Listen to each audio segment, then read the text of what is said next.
আজি পাঁচনাই সমষ্টিৰ কাৰণে এটা ভাল খবৰ বুলি ক'ব লাগিব।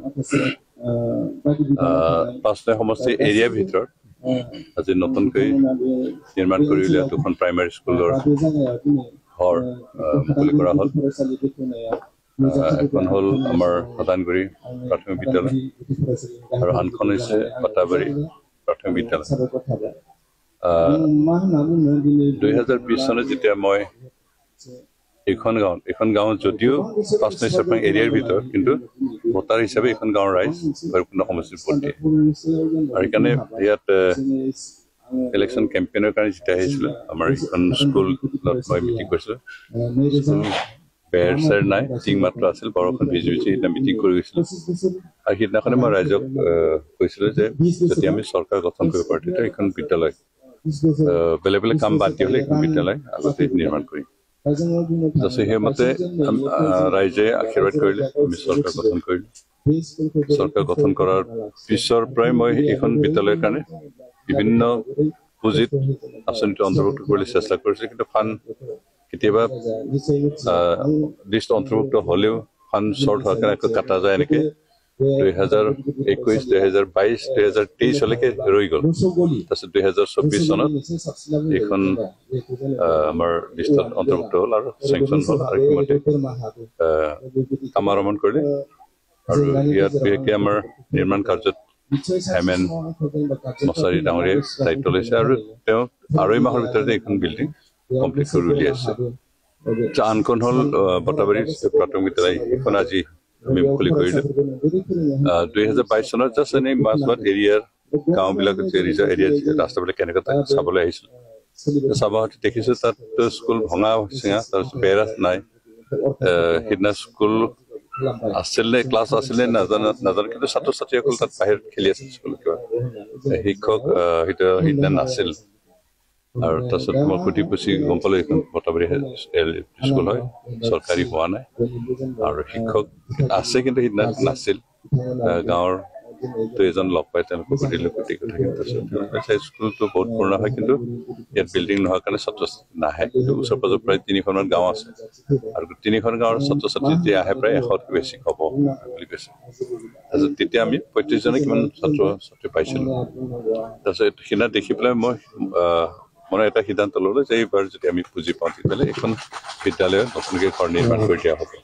আৰু সেইখন মই 2022 চনত পৰিদৰ্শন কৰি তেনেকুৱা অৱস্থাত পাইছিলোঁ। 23 চনত নতুন বিল্ডিং নিৰ্মাণ কৰাৰ কাৰণে এটা আঁচনি দিছিল, তেতিয়া সেইখিনি আকৌ থাকি গ'ল। তাৰপিছত 23 চনৰ লাষ্টৰ পিনে এইটো চেংচন হ'ল। চেংচন হোৱাৰ পিছত আমি গোটেই অফিচিয়েল প্ৰচেছ শেষ কৰোঁতে আমাৰ প্ৰায় 24ৰ লাষ্টৰ পিনে এইটো টেণ্ডাৰ হ'ল আৰু সেইমতে কাম আৰম্ভ কৰিলে। ইয়াত আমাৰ নিপেন দৈমাৰী তেখেত পাহাৰপুৰ তেখেতে নিৰ্মাণ দায়িত্ব লয় আৰু তেওঁ 2.5 মাহৰ ভিতৰত এইখন নিৰ্মাণ কমপ্লিট কৰিছে। আৰু আজি আমি মুকলি বটাবাৰী প্ৰাইমাৰী স্কুলৰ নতুন ঘৰ আৰু হাদানগুৰি প্ৰাইমাৰী স্কুলৰ নতুন ঘৰ আজি ৰাইজক মুকলি কৰি দিলোঁ। নিশ্চয় ৰাইজ সুখী হ'ব, কাৰণ বহু বছৰ এই দুখন বিদ্যালয় ঘৰ নথকাৰ কাৰণে ছাত্ৰ ছাত্ৰী কম আছিল। যিসকল ছাত্ৰ ছাত্ৰী তেওঁলোকে কষ্টত ক্লাছ কৰিব লাগিছিল, বৰষুণ আহিলে তেওঁলোক ভয়তে ভিজি যায়। আমাৰ শিক্ষক কেইজনক খুব কষ্টৰে এই দুখন জীয়াই ৰাখি আছিল, কাৰণ স্কুল দুখন প্ৰভিঞ্চিয়েলাইজ চৰকাৰী হোৱা নাই। ভাগ্যটো ভাল যে আমাৰ শিক্ষকসকল নিযুক্ত হিচাপে সামান্য চৰকাৰৰ পৰা নাপায় আৰু তেওঁলোকে বহু কষ্ট কৰি এই স্কুলখন জীয়াই ৰাখি আছিল। এতিয়া চৰকাৰী হ'ল আৰু সেইকাৰণে মই আশা কৰিছোঁ অহাবাৰ পৰা অধিক ছাত্ৰ ছাত্ৰী হ'ব আৰু ছাত্ৰ ছাত্ৰীৰ সংখ্যা বেছি হ'লে এই স্কুল খুব মজবুতভাৱে চলিব। মই ধন্যবাদ দিছোঁ আমাৰ নিপেন দৈমাৰী ডাঙৰীয়া আৰু আমাৰ হেমেন ডাঙৰীয়াকে খুব কম সময়তে ভালকে বনাই দিলে। আৰু যিখিনি আশা কৰিছিলোঁ মই ভাবিছিলোঁ যে 40 লাখত বেছি ডাঙৰ স্কুল বনাব পৰা নাযাব, কিন্তু দেখিছোঁ বহুত ডাঙৰ, 90 মিটাৰ দীঘল আৰু আমাৰ প্ৰায় 24 ফুট বহল এনেকুৱা পৰিসৰ এটা ঘৰ নিৰ্মাণ ধুনীয়াকৈ বনাইছে। আৰু এইখিনি যথেষ্ট ছাত্ৰ ছাত্ৰী সহায় কৰিব, লোকেল আমাৰ অভিভাৱকসকলক সহায় কৰিব আৰু ইয়াৰ অন্তত এই অঞ্চলত শিক্ষাৰ এটা ভাল পৰিৱেশ কৰি তুলিব বিচাৰ কৰিছোঁ।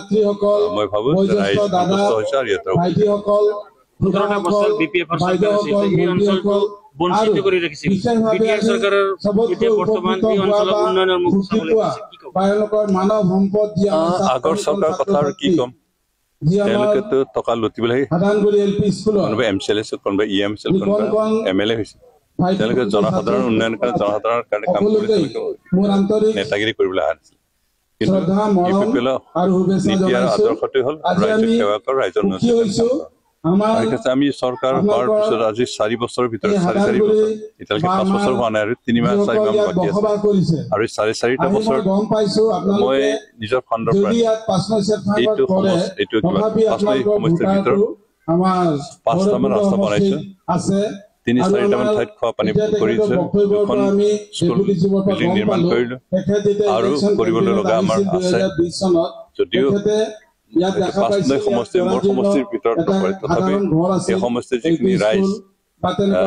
নতুনকে গঠিত তেনেকুৱা গাঁও হোৱাৰ কাৰণে বহুত কষ্ট হয় আৰু সেইখিনি কষ্ট কেনেকে লাঘৱ কৰিব পাৰি তেওঁলোকৰ সমস্যা কেনেকে সমাধান কৰিব তেওঁলোকে যাতে কেনেকে ভাল কৰিব সেই কথাখিনি চিন্তা কৰি সীমিত ফাণ্ডৰ জৰিয়তে মই কেতিয়াবা ৰাস্তা বনাইছো আৰু আমাৰ ফৰেষ্ট ডিপাৰ্টমেণ্টে হিচাপে ৰঞ্জিত বসুধৰা ডাঙৰীয়া ইয়াত যথেষ্ট ৰাস্তা বনাইছে হয়তো চৰণ বৰা ডাঙৰীয়া 2-3টামান ৰাস্তা বনাইছে কিন্তু তেওঁ 10 বছৰ MLA হোৱা হিচাপে বহুত বেছি কৰিব লাগিছিল আমাৰ যিসকল EM আৰু MCLA হৈছে 15টা বছৰে তেওঁলোকে কিন্তু এই অঞ্চলত আমাৰ ফৰেষ্ট এলেকাত একো কাম কৰা নাই তেওঁলোকে একো কামৰ উদাহৰণ আমি দেখিবলৈ পোৱা নাই আৰু সেইটোৱে খুব দুখৰ কথা ৰাইজে তেওঁলোকক বহুত আশা কৰি ভোট দিয়ে ৰাইজে তেওঁলোকৰ সহায় বিচাৰে কিন্তু তেওঁলোকে সহায় দিয়া আছে